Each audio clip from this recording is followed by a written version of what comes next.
Say yes to new beginnings. Yes. Say yes to new standards of excellence. Yes. Say yes to engaging reportage with a difference. Yes. Introducing Yes International Magazine. The time to say yes to your dreams and aspirations is here.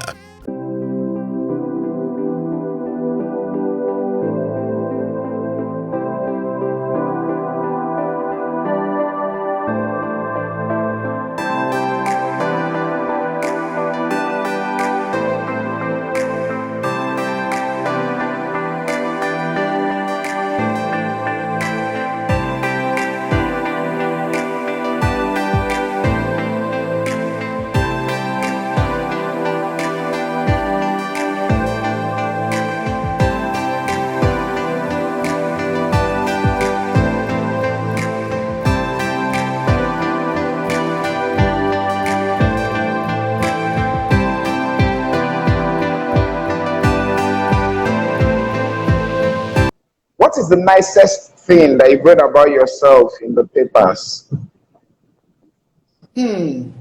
Well, I've read, yeah, I have read a lot of nice things as well, but most of them are when they are promoting one or two films, and yeah, some journalists, people like you just kind of, write Thank you. a good story, to promote and stuff like that. So I'm thinking of what are nice. Yeah, when they are nice, they are just me. But maybe they are writing the truth about what they have come and interviewed me personally, personally, and then they write something that you have said and put it nicely. Then I will consider that nice, Uh, unlike when all they right. just go out there and stories. All right. Now, how does it feel to be in the limelight for decades? Oh God. Truth of the matter is, I have been away for a long time, though I still get recognized, and I ask the people, how do you recognize me?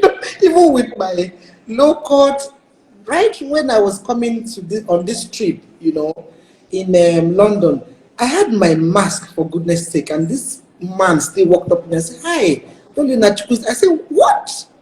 How did you recognize me?" He said that he's seen me on Instagram. That's why he knew Okay. that I had my hair. Sure. I said, because I don't understand why you recognize me, because I have this mask, and with this mask, you don't recognize anybody. So yeah, I think being in the limelight, like I said, there's advantage and disadvantage. You just keep going. Once you're out there, there's no going back. You know that, right? Once you have put yourself out there, there is no going back, because no matter, even generations keep coming, your own generation will still remember you. You understand? Like I know children, like children that are like my son's age won't know who I am. You understand? I remember my when I had my audition in London. I called for an audition. People came. I There's a particular guy that I casted, and the next time when he came for record, he said, "Oh my God, my mom knows you. My mom said you are such a big star." Your mom, he didn't know me because he was younger. You understand? He was in his 20s. So when he came for the audition, he didn't know who I was. He just thought, oh, audition. He came and we gave him a role. But the next time he came, he was, "Oh my God. Oh, my mom knows you so well. My mom said this. My mom." So is the old generation.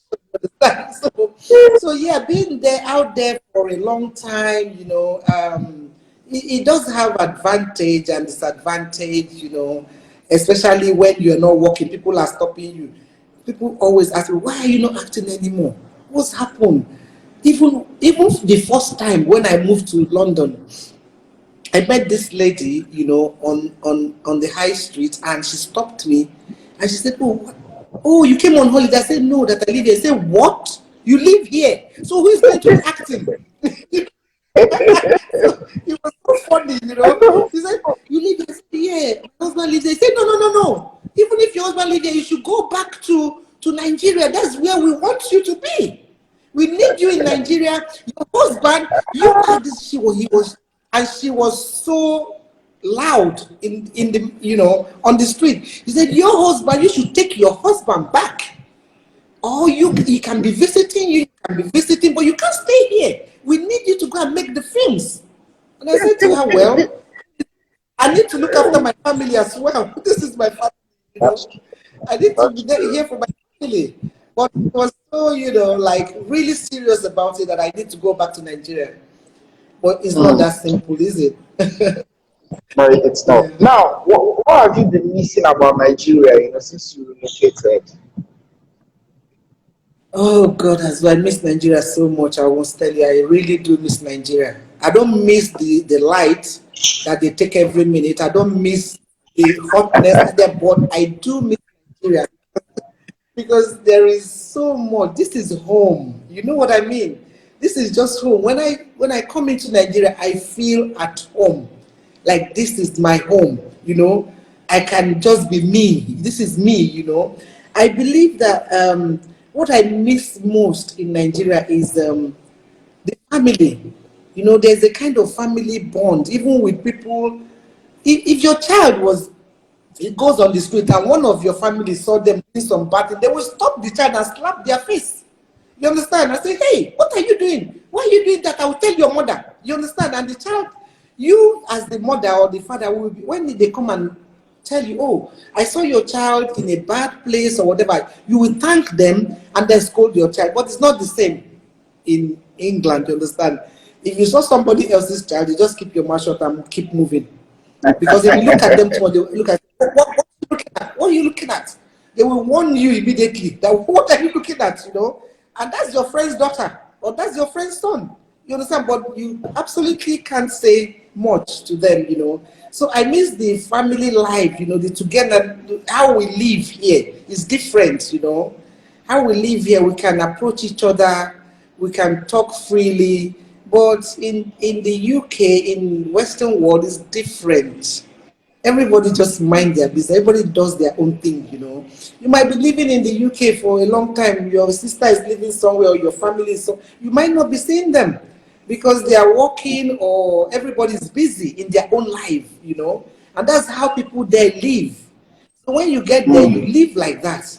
But here is different. And here as well, you have help. Labor here is cheap. I must say it's cheap, You can employ different kind of labor, and still be going on. But there, you are doing this thing yourself. Everything, just name it, you do it yourself. Everything, you do it yourself. So you have to walk around your responsibilities. You have to walk around everything that concerns you, and your family. But here you can get help, and it's cheap, to get help. You can, you can sit and you have a driver that will help you, take you while you are studying or really think, doing even work behind the car, and you are being taken to the office. But in UK, you drive yourself. You can't afford a driver except to a big mass. Even the celebrities don't even have driver. Their lifestyle, you understand? People there just live that simple lifestyle, and labor there is expensive. So nobody even bothers. So I really miss the idea of home, of the way we were brought up. Yeah, the way we were brought up here and with, yeah, I miss that. Now, since you relocated to the United Kingdom, what would you say you have? I miss Amala joints. But it's like London. You go to pick up, all those areas, you get a it's not the same. It's not the same. Even the suya joints. Yes. Even the suya joint is not the same. We don't have that. If you order suya, if you order suya in London, they'll go and bring some things out from somewhere for you. But when you see the real thing there, you know that you're it. All right. Now, since you relocated to London, what would you say you have enjoyed most in London? Oh, I must say it's the opportunities. That country is well organized. To be sincere, that you have opportunity to be who you want to be. Do you understand what I mean? You can do what you want to, and be who you want to be. You'll be supported. You'll be encouraged.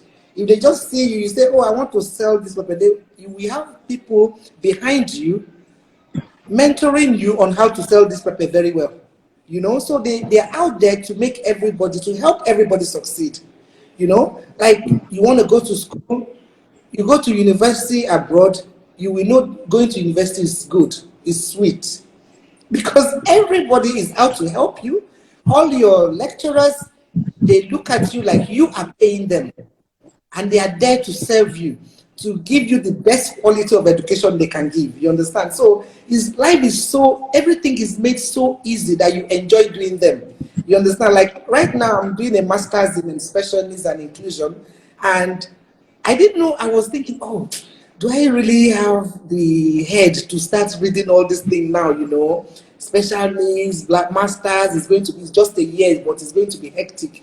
But when we started, because I started last year and it was the pandemic period, I think I just only went to school probably for 2 months before we were on lockdown, because we went back on lockdown and we started doing an online lectures, and it's absolutely beautiful, well organized. Even where you miss the lectures, you can go to the recording. It's recorded. You can go into the blackboard and just put the recording and listen. And the lecturers are out there asking you, even while I've been here for the past 3 weeks that I've been here, my lecturers are contacting me by text, by emails. Are you okay? And you were not able to join the lecture last week, because I was recording some days, and you were not able to join the lecture, but it's recorded. You can go online, and they're encouraging you, they're helping you. You understand? They want you to succeed. They don't want you to drop out. So they are pushing you, giving you all the encouragement that you need, all the help that you need. So it's just an easy life. You can live and be who you want to be. Most of the children from secondary school, they have already started drafting, what do you want to be? What line do you want to follow? What do you want to study? There is enough help. There is money for them to go to university, even if their parents cannot pay. They go to university, your parents can't pay, you go to university. When you start working, you start paying back peanuts to them. There's opportunity to do anything. That is absolutely fabulous, the kind of life, that you live. It's the children that are actually enjoying it, you understand, because them coming from there, from small and having all that opportunity. So all the children are there and they're out for them to succeed. They push them to succeed. They help them.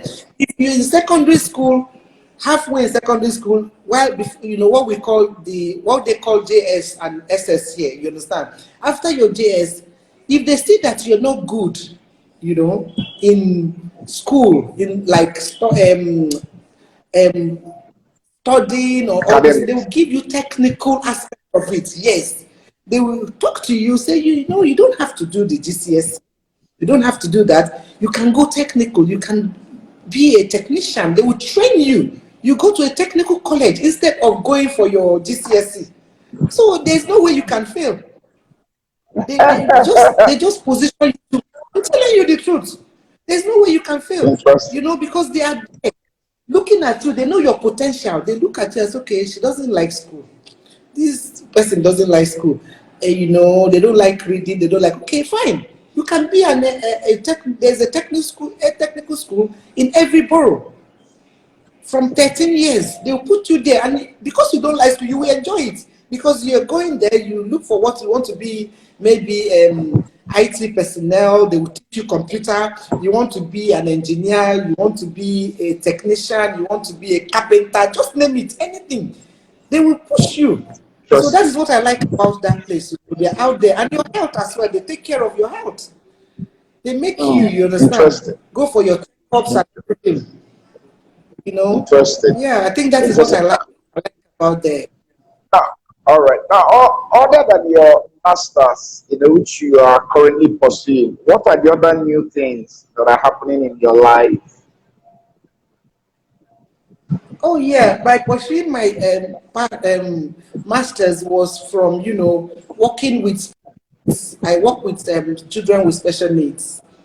You understand, like autistic kids and all that, And now I'm pursuing my masters in that area as well, working with them and writing policies, to make policies of how to include them in the society, you know, because if you see things like if we have autistic children here and Down syndrome, the way they are treated, and how they are included in the society. So that is what I'm reading: how to include them in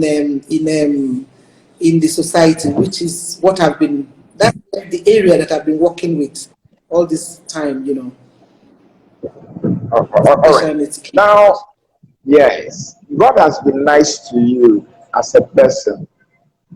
What more do you want from God? Chai, Azuh. Do you want me to list what I want from God? Yes. My dear, to be fair, I'm quite grateful. I'm quite grateful that God has been good. God has been good. I will really say God has been very faithful, and yeah, I just want a good life, good health.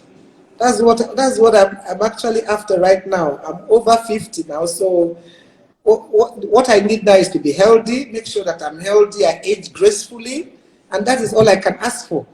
I have lovely children, I have a family, so I believe that God has been very good. So I will only ask right now for God to just, give me good health, and yeah.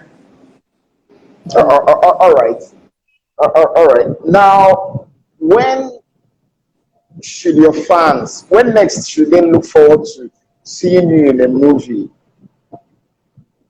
Actually came back with a MME song to shoot one or two movies, because she moved to England now, so we met there, and we are talking about working together, since she's there as well with her family, so we don't have to be coming here all the time to shoot.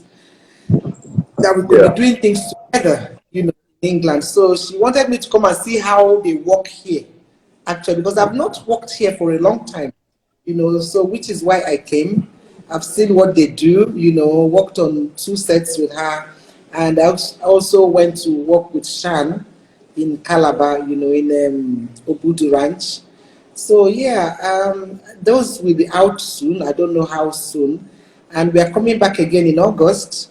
We have so many, about two production that we are coming back for in August. Me and as well, to come and work on that. So I think they'll be seeing more of me now, because All my right. daughter is uh, my daughter is 17 now, so she's big girl now.